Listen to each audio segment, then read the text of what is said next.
So we're in Clovis, California, taking a look at some damage up here in the attic. We've got a lot of this insulation pulled back, but this stuff right here, you probably need to pull it out of the attic. And then some of that over there as well. And then as a replacement, you might get either some blow-in, and that's really thick over there. You could probably pull it forward, that blow-in. Or get some batted insulation and re-insulate this right now.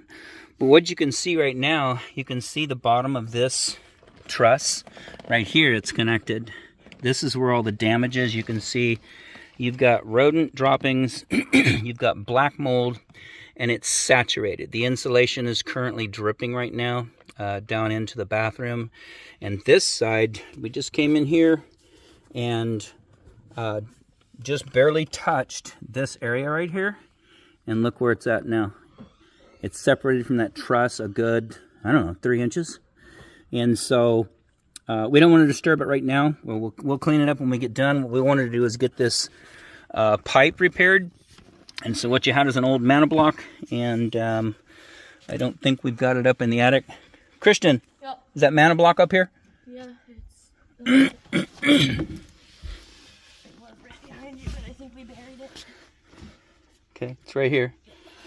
Okay, so this guy, we cut it, was it this side? I think it was this side.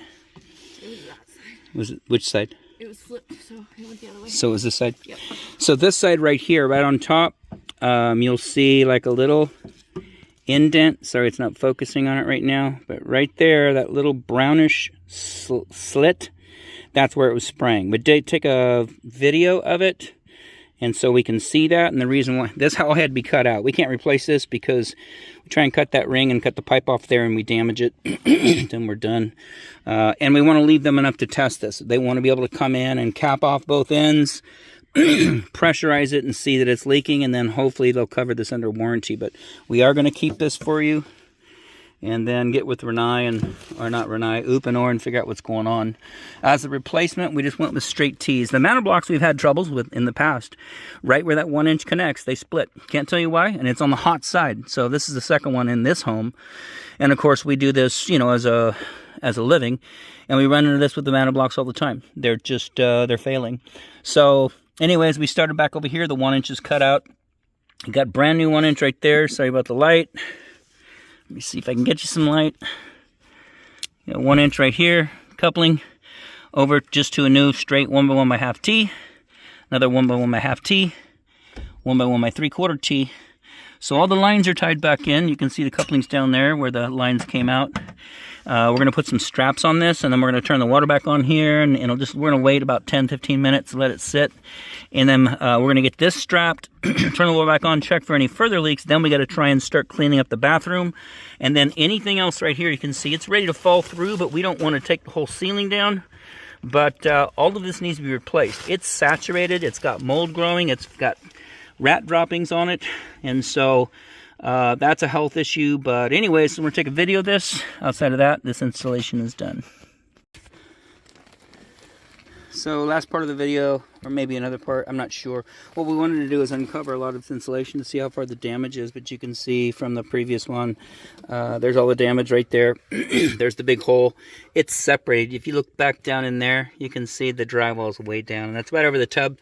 We're going to try and do something with it. I'm not sure what we can do, but we dug this out too. You can see all the damage here. And so the sheetrock is saturated, which means it will always grow mold. There's no way to dry it out. And it's separated from the truss. Here, we got water. This is the hallway wall right here. That's saturated, so you need air on that. Water all the way over there. We cleared this insulation back just to see how far back it went, so it looks like it's not coming across the hall. This is the hall bathroom wall. So it's bathroom this side, hall this side. And then there's an angle in there, but so it looks like no water got there, but you can see that truss is wet as well. And then also water barely underneath. And then over here, it looks like a lot of the water may have stopped, but I think what I'd like to do is maybe try to move some more insulation over there without any more of this ceiling falling down, but get the insulation up off the pipe and out of the hole. Maybe over here too, just to see the far side of what happened. And then from there, I don't know if we're going to be able to take any more of that. It's ready to fall down right now. And, you know, we didn't come prepared for this kind of damage. We came prepared for waterline repair. But we'd like to get the insulation out of the way and just take a look and see how far back it went. And then also, like we said earlier, the hole's gone, but there was a hole right there like someone had tunneled through, like a little family had gone in there and made a home. But all over the sheetrock and all throughout this insulation, and as a point, this stuff that's built up right here behind me, much of it is wet and contaminated. The only reason we put it there is because we got to put it somewhere so we can look and see what's happening up in your attic. And so we got it all pulled back and we can see that it's starting to dry up. But all of this insulation, you can see the existing, it's got the dirt on the top and it's just kind of sitting in place. That's fine.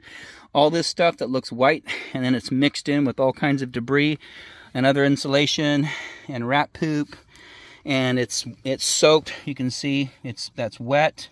That all needs to be removed. So this is, to me, it sounds like a claim, and honestly, I would hope that it would be part of Uponor tubing, because they're the one that generated the leak, and that's caused a lot of the wetness. Whether or not there's a rodent up here, you know, I'm not an expert, but that looks fresh. But if it's not, that has nothing to do. There was no bitten pipes up here. So I believe once they test it, they should offer some kind of a claim and a warranty. And this is the second one that's split right at that 1-inch mana block for this home. First one was I think it was in 2021. Now we're in 2025. So anyways, I think I'm going to try and clear a little bit more out, just because I get curious and I like to see how far the damage goes. But anyways, outside of that, this installation is done.